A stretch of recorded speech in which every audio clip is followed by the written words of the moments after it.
I have never done a live. This is the first live, but I thought this would be a great opportunity. I'm putting the final touches on a $4 million library that it has taken me a couple years to put together. And there's everything in this collection. So if there's a book you want to see, there's a good chance it's in this library. Tell me in the comments right now, and also tell me where you're from, where you're watching from. But tell me what you want to see. I'm just going to start showing things and telling the backstory of, I mean, there are so many cool books in here. And I'm just going to mosey on over here and start pulling books off the shelf.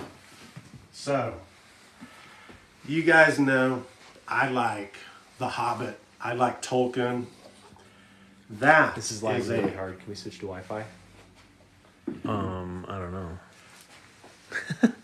That is a first edition. A first edition of The Hobbit, written in 1937 by J.R.R. Tolkien. Only thing that can make this better is if it is signed. And there it is. You don't get a cooler signature than J.R.R. Tolkien. That's the centerpiece for me of any collection. You got to have some Tolkien in there, and this collection has it all. I'm going to jump around. You don't know what's coming next, but People are asking about movie props, and I know there is a prop that you worked into this collection. okay. You're going to have to follow me to the top of the ladder, and I will show you a movie prop that was added to this collection. I don't show you a lot of movie props, but here goes.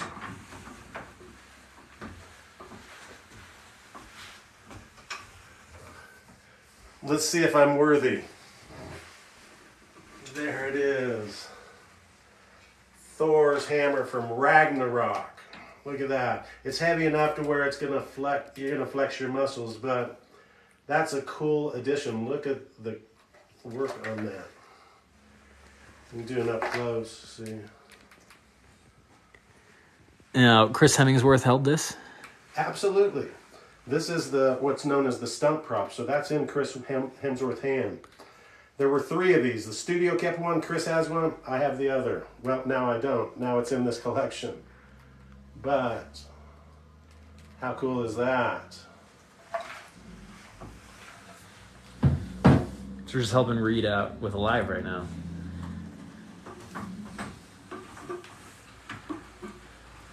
So this collection that I helped put together took a few years. It was interrupted by COVID. It started right before. But I had this guy come into the bookstore and he said, I love what you have in the back room. And if you've seen my TikTok videos, you know what's in the back room. What he said is, this is what I want to kind of recreate. And so we just started putting good books together, and then it slowed down. But last year, it got back into high gear. And, okay, you know that I do Bibles, right? Well, here is a first edition King James Bible from Let's just do a wide shot from back from there. 1611. People were like dropping like crazy because That's okay. Or you could just set it down right here by just static over here, vertical, or just kill it. You can turn it off. First edition King James, 1611. There's only a few hundred of these in the world, but and it had the Apocrypha in there.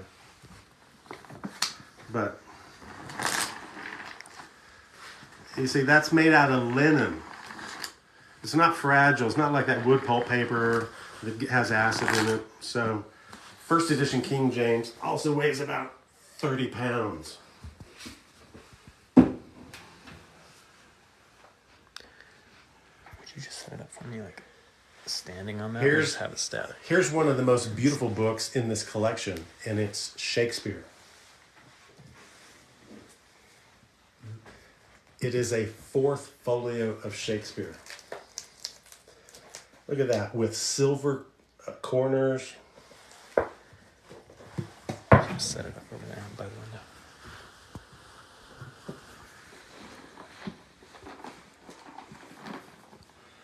That is a 350-year-old copy of Shakespeare, and his best-known play, Romeo and Juliet.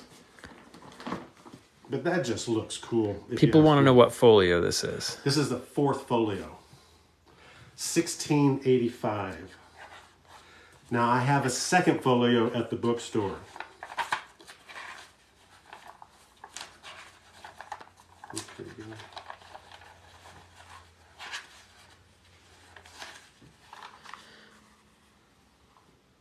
And what is a third folio? What do they range from?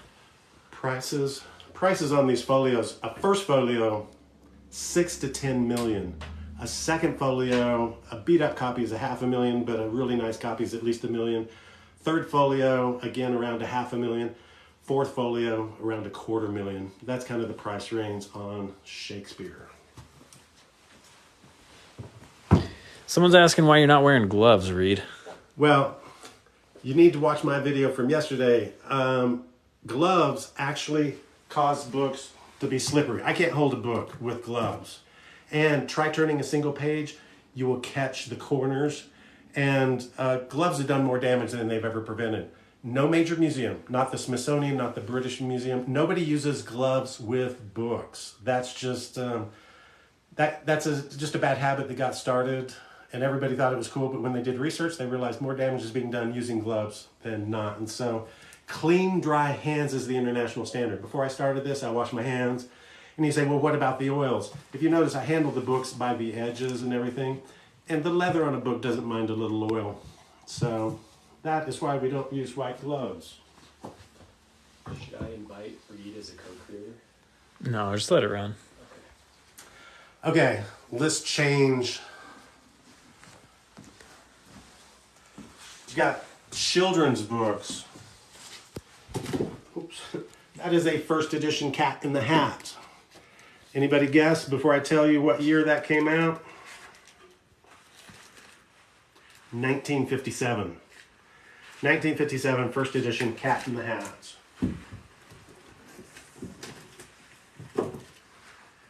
And Winnie the Pooh. I'm a big fan of Winnie the Pooh. And you know, the voice of Winnie the Pooh was in my bookstore. I did a video a month or so ago, but these are the first, well, they're first editions of the 4 books. You have When We Were Very Young, 1924, and then you had Winnie the Pooh, and then Now We Are 6 and The House on Pooh Corner, 1928. So basically in 4 years you have these, and if we go to the very first one, this is signed. Feel free to ask any questions, name a favorite book, I'll see if it's here. Like I said, I spent over 3 years putting this collection together that is worth over $4 million. For $4 million, you can get pretty spectacular books. We got a lot of people asking for Tolkien as people have rolled in. Okay, we're going to go back over to Tolkien, over here.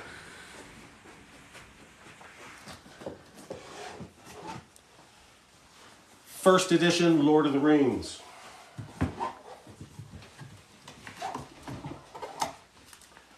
That is a first edition set of Lord of the Rings. You guys curious how much a copy of Lord of the Rings is? First edition, first printing, is $50,000 to $100,000. But if you get a copy that is signed, then it shoots the value up dramatically. Let's see, and I have to remember just one of these is signed. It's probably this one. Let's see.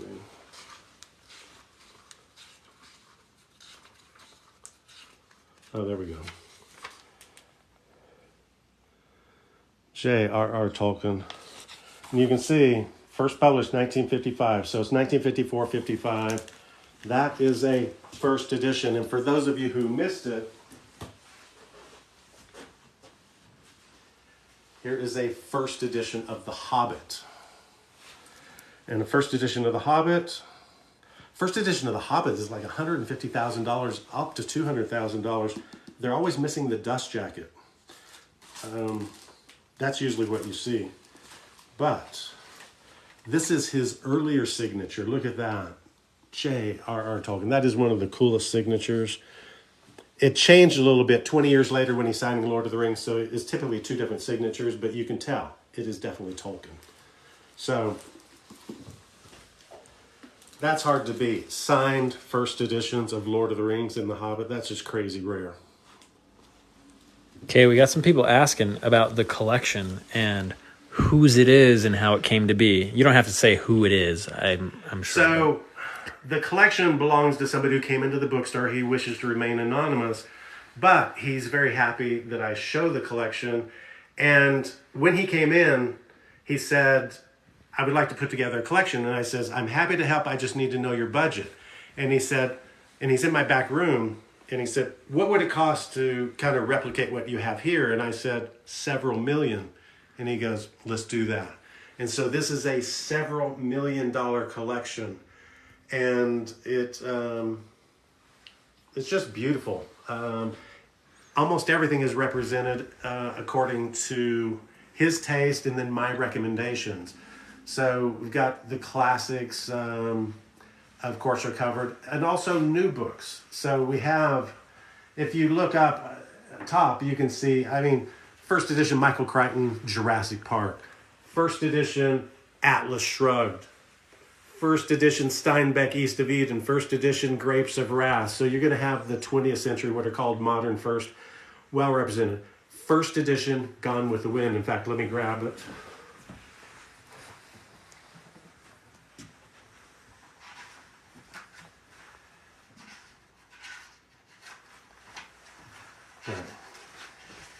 Chris, people are wondering why you're here with Reed Moon. Just helping him shoot some content today. So Reed and I are pretty good friends. So today's just a content creation day in a private library that he curated, and I've been shooting. And Chris really got me going on TikTok. Chris, behind the camera, really helped get me going on TikTok. He talked me into it. I said, nah, it's just a bunch of kids on there. And he goes, no, stick with it. And so a year and a half ago, we started TikTok, and then it just kind of took off. And now 18 months later, 2.1 million followers, thanks to all of you. Now, some people are asking about the oldest Bible in this collection and also whether or not there's a Quran in this collection. Okay. Yes. Yes, there is a Quran in this collection, and the oldest book is a Bible from the 1400s, which should be right over here. That is a Bible. It's in Latin. The Bible was only in Latin. And you're coming up on 20,000 likes, which is crazy. Look at that paper. Everything in color is hand done. But this is the oldest Bible, 1480. That's 2 years before Christopher Columbus. That is wood covered in leather. That is the oldest Bible. Now let me take a peek. I see it. Okay. Here is a copy of the Quran.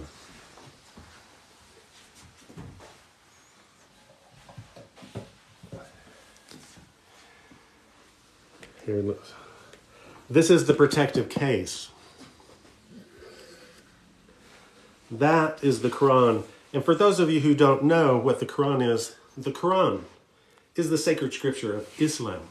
And Muslims believe it to be the infallible word of God given to the Prophet Muhammad, peace be upon him.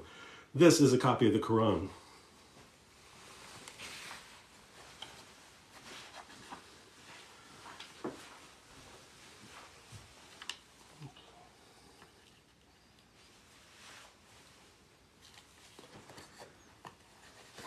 So this collection is very well represented. It has various religious texts. And this copy of the Quran is over 300 years old. It's from approximately the year 1100 according to the Hijri calendar.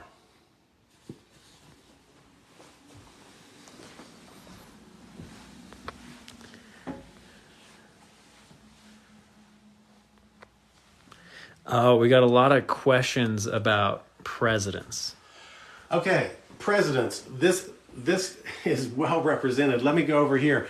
I'm going to show you something related to George Washington and Abraham Lincoln. Like I said, this collection has everything in it.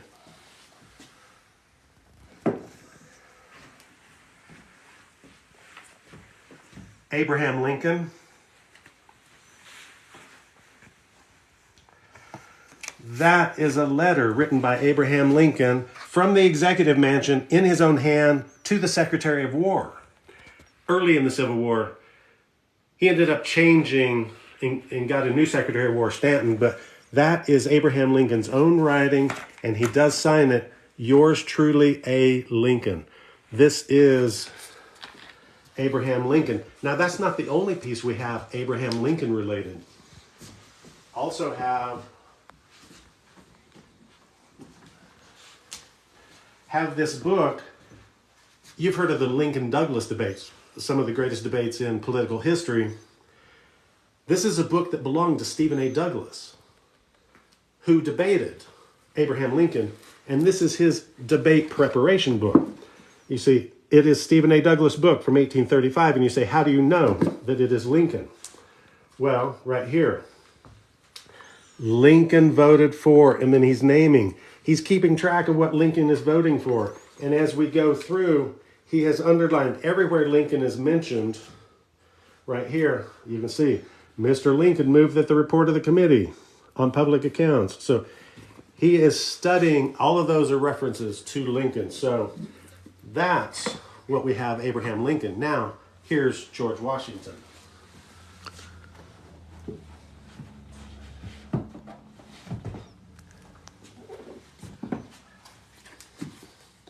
Let me just make sure it's in here. Okay.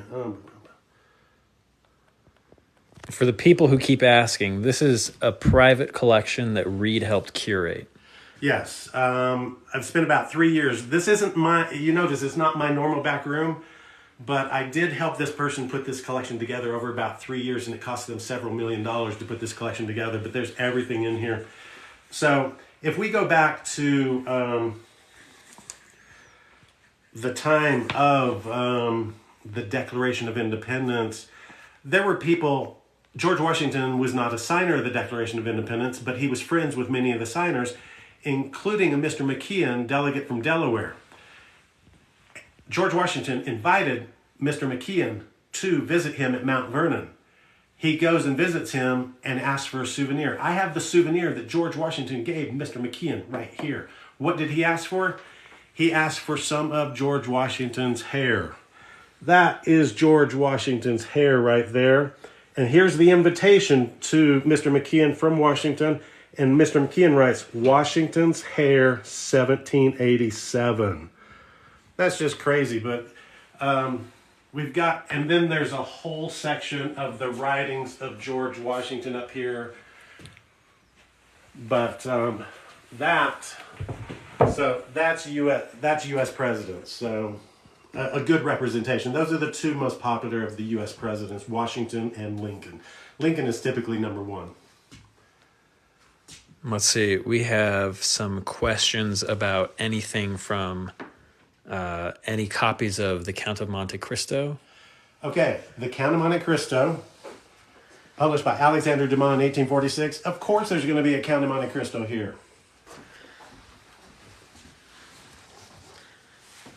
This is a first edition of the Count of Monte Cristo, printed in 1846. Actually, one of my favorite novels. It's very fulfilling to read the whole book. 1846, Count of Monte Cristo, Alexander Dumas, right there. And not only that, if we go up here,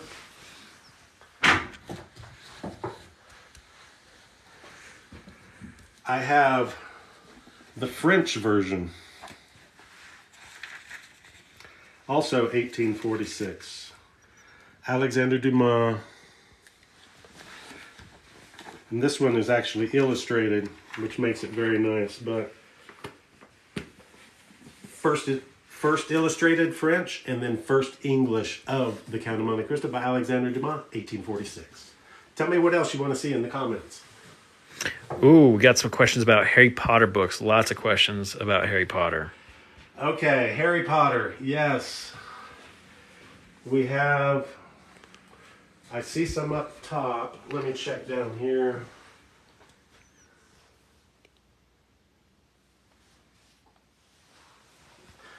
It's time to go. Let me put this back.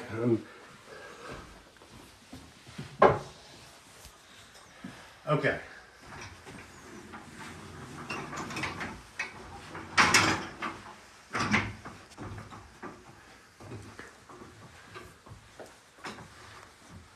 Okay, so I have, this is the first deluxe edition of Harry Potter, but the coolest Harry Potter in this collection is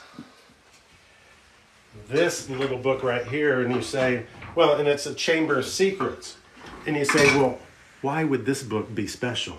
Because this book has a special, it's like one of a kind. It has a painting on it. In fact, watch this. There it is, Ron and Harry in the car and the owl. How cool is that? And it disappears. That's a 4-edge painting. Not only that, if we go on the side, you get Salazar Slytherin right there. Salazar Slytherin. Should I come over here? Yeah, I got it. Salazar Slytherin. And then it disappears. Salazar Slytherin. And then the basilisk. There he is. The basilisk. One more time in case you missed it. Look at this. Ron and Harry in the car and the owl. That is in the Chamber of Secrets. So Harry Potter is well represented in this collection. Oh, we got good questions asking about Dracula. All right. Bram Stoker wrote Dracula. It was printed 1897.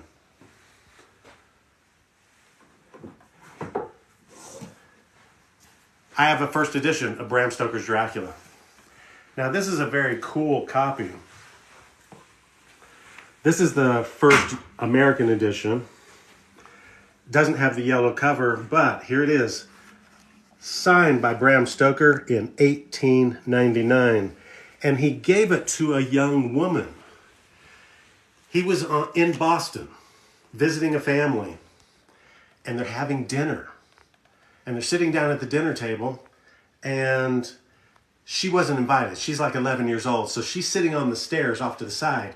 And he is regaling them with stories. And every time he would get to a cool part, she would gasp. He saw that she was the most interested person. And so instead of giving this book to any of the others, he gave it to the 11-year-old. And how do we know that story? We know that story because she wrote the story right here in her own hand. John Fisk's dinner table, and she talks about not being there, but she tells the story how Bram Stoker gave her that copy of Dracula. So we know the whole story about that. Also, I will have a video coming out in about a week. I just acquired a new first UK edition of Bram Stoker's Dracula, signed. That is extremely rare. If you're wondering how much a first edition signed Dracula is worth, $75,000 to $100,000, FYI. Ooh, some questions about Edgar Allan Poe, and this one keeps getting boosted and repeated by multiple people. Anything in the Georgian language, I would imagine. Maybe not for this collection, but... Sorry, nothing in the Georgian language in this collection. The closest we have is going to be, Tolstoy is actually going to be Russian, but nothing in Russian, just translated. So we have first edition of Anna Karenina, first edition of War and Peace. So these, again, this isn't my collection. It is one I helped put together. And so very few foreign language copies in there, mostly English. Okay, we got some questions about Orwell, Steinbeck. A lot of questions about those, actually. Okay, let me go right here. So, Steinbeck, here is a first edition of The Grapes of Wrath, right here. And up top, his magnum opus, which he considered East of Eden. So, first edition of Steinbeck's East of Eden and Grapes of Wrath. Grapes of Wrath came out in 1939, and I believe 1952 on East of Eden, but that was his magnum opus, so we definitely have Steinbeck covered. I'm going to put this back. While I'm down there, I'm just going to show you, and then I'm going to get to Edgar Allan Poe after this. But here is Ray Bradbury. This is a first edition of Something Wicked This Way Comes. Something Wicked This Way Comes actually is the words come from a Shakespeare play, and that is signed by Ray Bradbury, 1963. I mean, that's 60 years ago that was signed. So quite the variety in this collection. Harry Potter, Ray Bradbury, Shakespeare, Bibles, the Quran, you name it. And up top, that multi-volume set is everything written by, well, here we go. That's the green one? It's the green set.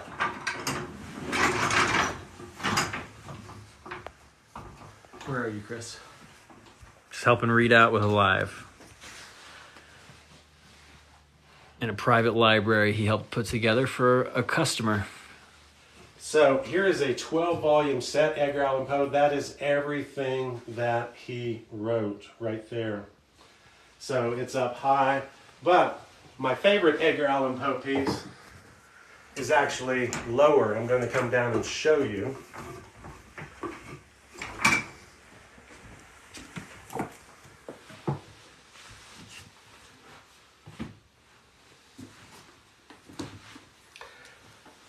An entire book dedicated to The Raven by Edgar Allan Poe.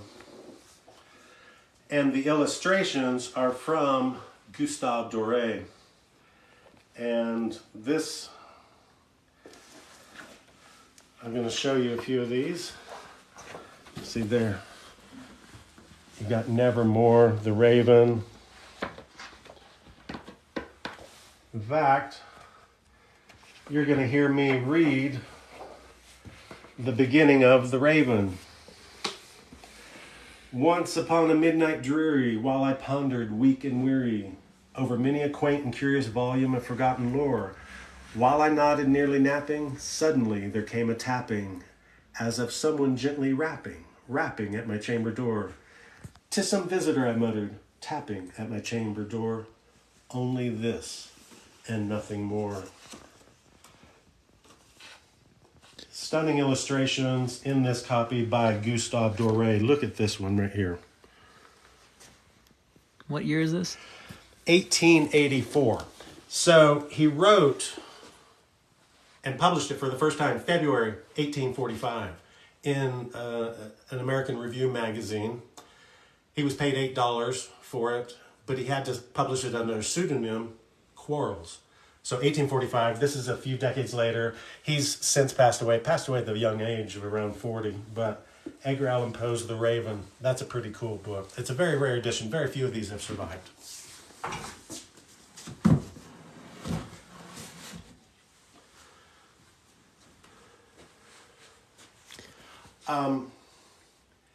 Here is a unique feature of this collection. Now, I helped a gentleman put this collection together over 3 years. He spent several $1 million. And for several $1 million, you know what you can get? You can get the finest collection of Anne of Green Gables by Lucy Maud Montgomery. Everything she wrote. Everybody knows Anne of Green Gables, but she wrote dozens of books. And this is a unique item. This is a first edition of Anne of Green Gables in the original dust jacket. That is signed. That is a holy grail in the book world. Why? Because that's usually what you see, or you see a later dust jacket, but you do not see the original dust jacket. Later dust jackets indicate that they were on later editions, but this is extremely rare. That is a six-figure book right there. Anne of Green Gables, signed. And not only that, but look at all of these others. Every single one of these is a first edition. I mean, who knew that she did The Blue Castle, Lucy Maud Montgomery, or Magic for Marigold? These are just random titles, but there are... Now that's a little more common, Anne of Ingleside, but by far the biggest selling one was Anne of Green Gables. First edition, you're just not going to see that. This is one of a kind, signed first edition with the original dust jacket. You won't find that anywhere else. So...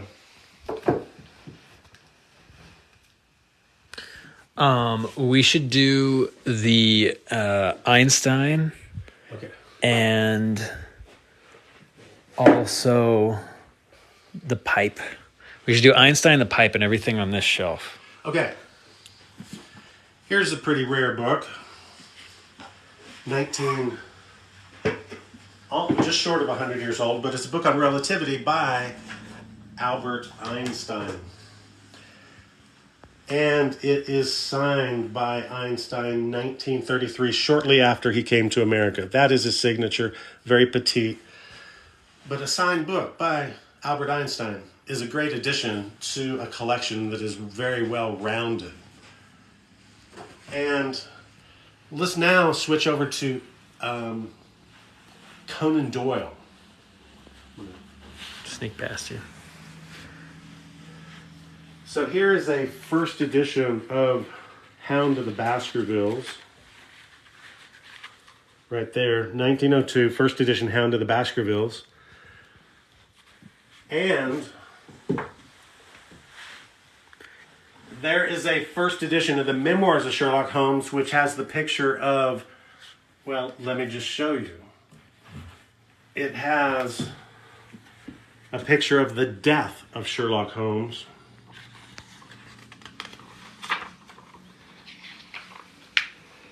The death of Sherlock Holmes, that's Moriarty, Sherlock Holmes. And then I also have up there The Adventures of Sherlock Holmes. But in my opinion, the coolest thing has to do with Conan Doyle. Now, Conan Doyle, really one of the most famous pipe smokers in the world, and he has Sherlock Holmes smoke a pipe. This is Conan Doyle's pipe. How cool is that? Conan Doyle's pipe. 100 years, I can still smell the tobacco. Now you're saying that doesn't look like a Sherlock Holmes pipe. If you look at the description of Conan Doyle describing pipes, he calls it a straight pipe. The hooked pipe was an invention of the actor who couldn't say the lines with a straight pipe, so he needed a pipe that was hooked so that he could say the lines, and that's where you get it when people see it in a movie. But that is the pipe he described, and that is Sherlock Holmes or Conan Doyle's pipe right there.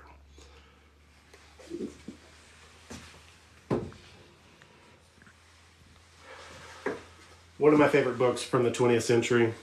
This is a first edition, 1984 by Orwell. Big Brother, right there. I mean, one of the most influential books of the 20th century. 1984, Orwell. Also, get in the shot. Tell us where we are real quick. Oh, yeah. I'm just helping my buddy Reed Moon do a live, and I got my brother running a camera so you can see the behind the scenes. And I've got my friend Chris behind the camera with me, helping shoot the videos. Chris got me going on TikTok a year and a half ago. And so we're up here chronicling this library that I helped a gentleman put together over the course of 3 years. He spent several $1 million. And here it is. He has a first edition Phantom of the Opera by Gaston Leroux. It's got some great... I mean, anybody know what year that is? Goes back over a century to 1911. And let me just show you the first representation of the Phantom. There it is right there. Oh. So, first edition, Phantom of the Opera. Gaston Leroux.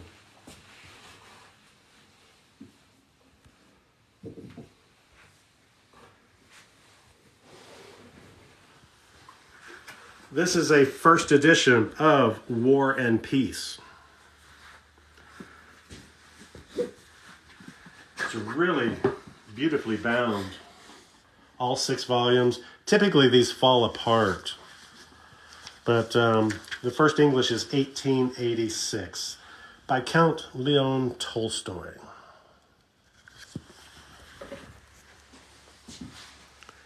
One of the most beautiful books in this collection is hand-painted, and it's a copy of Dante, the Divine Comedy. I mean, you don't get more beautiful than that right there. You have Dante and Beatrice. So, just one of the most famous work in Italian literature, translated into English by Longfellow. Translated by Henry Longfellow. That's this edition right here. Stunning copy, hand-painted.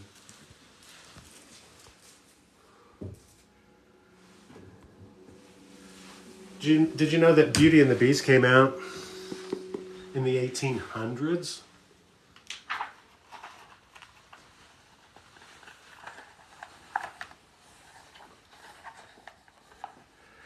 And that beast kind of looks like a walrus, if you ask me.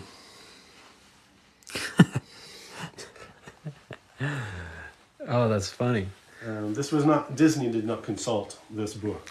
We got a lot of people asking about this chalice, which I think we should not show until we get above 100,000 likes, which probably happen in the next 10 or 15 minutes. But for the people that want to know about the chalice, let's give Reed some likes, thumbs up. Come on. Yeah, need some likes.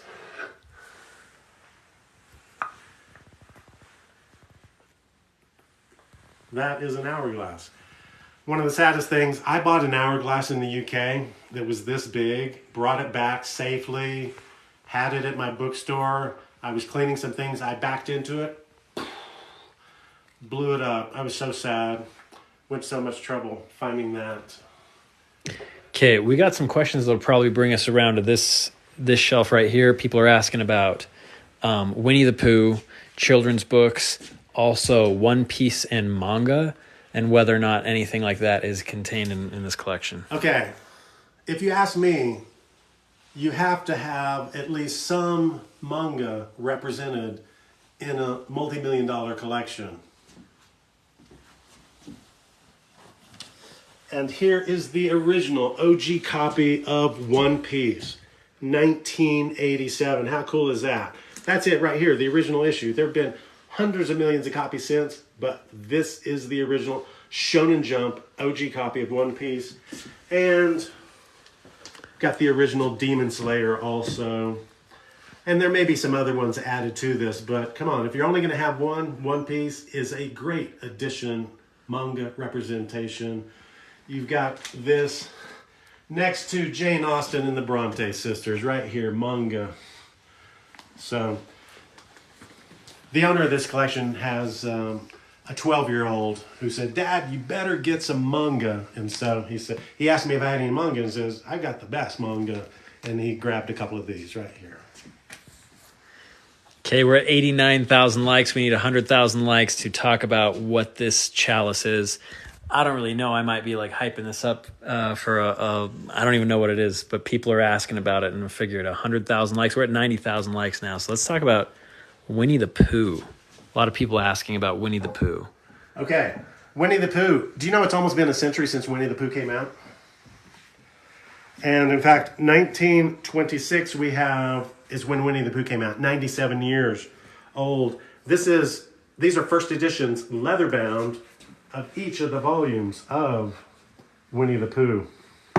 And right here, we have the signature of A.A. Milne. He had a very petite signature, but right there, A.A. Milne, right there.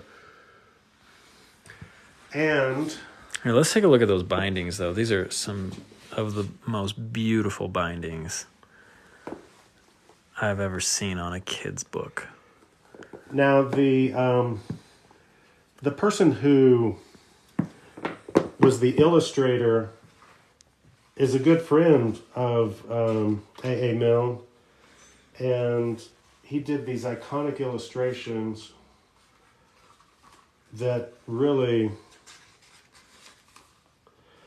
Ernest H. Shepard did these, but that's part of the character of this book, are these by E.H. Shepard, Ernest Shepard.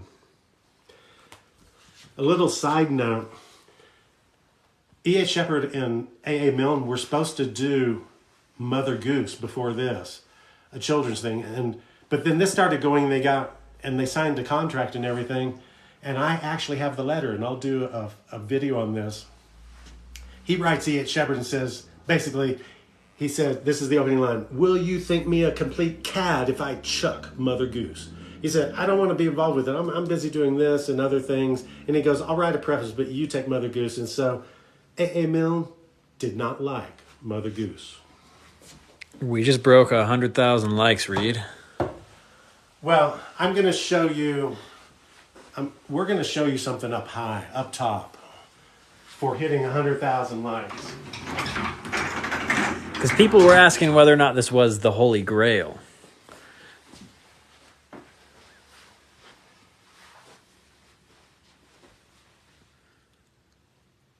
I guess that means they can decide for themselves what they think about it.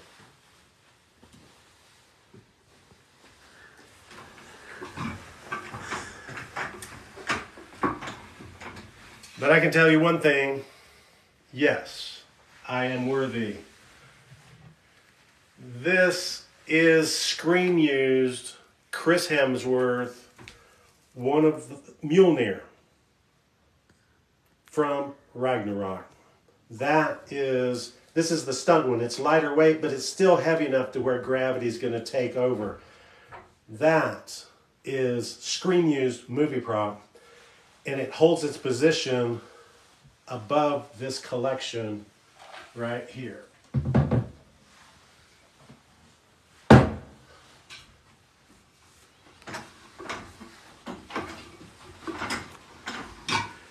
Okay. Actually, on the wall, there are some pretty cool items on the wall over here. One of the most famous plays that's come out in the past decade is Hamilton. This is the newspaper announcing the death of Alexander Hamilton. Fatal duel. The shocking catastrophe which has recently occurred, terminating the life of Alexander Hamilton, and which has spread a gloom over our city that will not speedily dissipate. Alexander Hamilton, that's a newspaper. The Fatal Duel, Aaron Burr, Alexander Hamilton, right here. Over here, big new movie out, Napoleon. Well, here it is. He is commending somebody for services during the French Revolution, and it's signed Bonaparte. That's before he is emperor. That's when he's premier consul, he signs Bonaparte. After he becomes emperor, he begins signing Napoleon, or NAP. But that is a very early Napoleon document. Right there, Bonaparte. Okay, if you guys like these lives, like, follow, tell your friends, and I will continue to do the lives. But I think I'll stick around 5 more minutes. I'll show you some really cool things that are in this collection. When you think of great explorers, what about Shackleton in Antarctica and getting lost down in Antarctica, kept everybody alive for 2 years? Well, he told that story in this book called South. And this one is inscribed by one of the participants who was the meteorologist, assistant surgeon, and banjo player right here.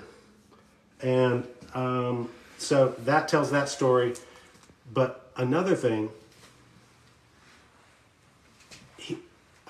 Shackleton took a few books to read. He knew he'd be gone for a while. I have 2 books that were with Shackleton. He kept them the whole time in Antarctica. In his biography,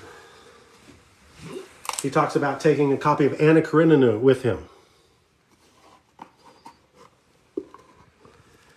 Ernest H. Shackleton, E.H. Shackleton right there.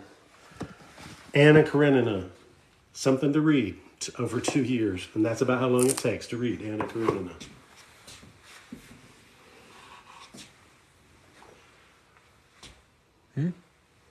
Should I get both of you in there? People are really liking the collab. Yeah, whatever they're asking for. Oh, both of us. And like you guys maybe can talk about like storytelling and like some of these books. Okay, so Chris really helped get me going on TikTok. I was very resistant, but if you haven't followed Chris, you need to follow Christopher Claflin. You need to follow him. He gives great ideas. And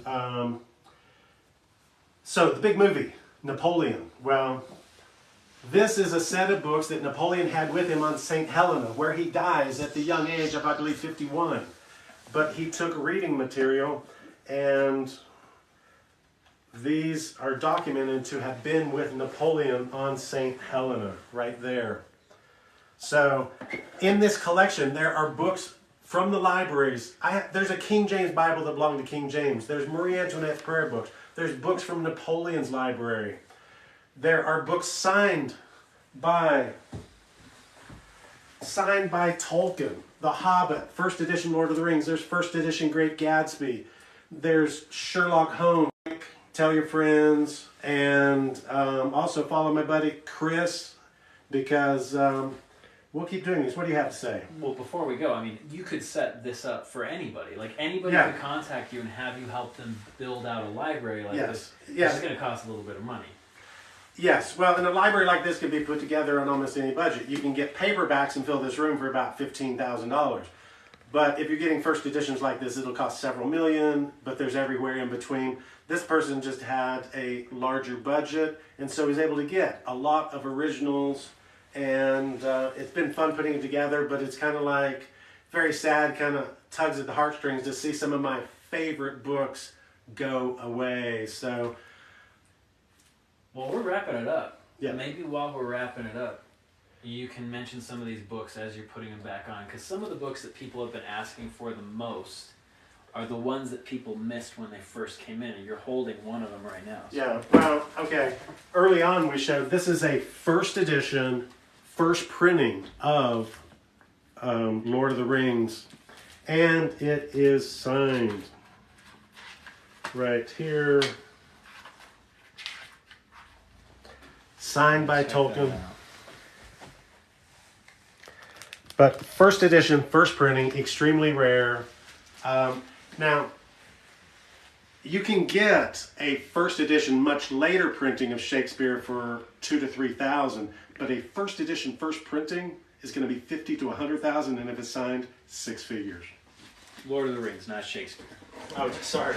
I think people want to see the Quran again. There's a lot of requests for the Quran that was shown earlier. Okay, did I put that back? Okay, let me move over here.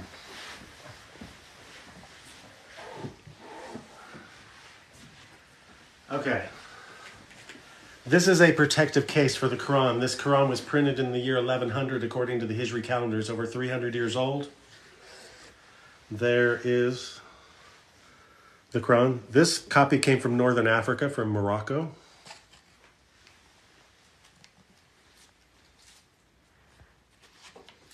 And I'll open it to the opening surah right there.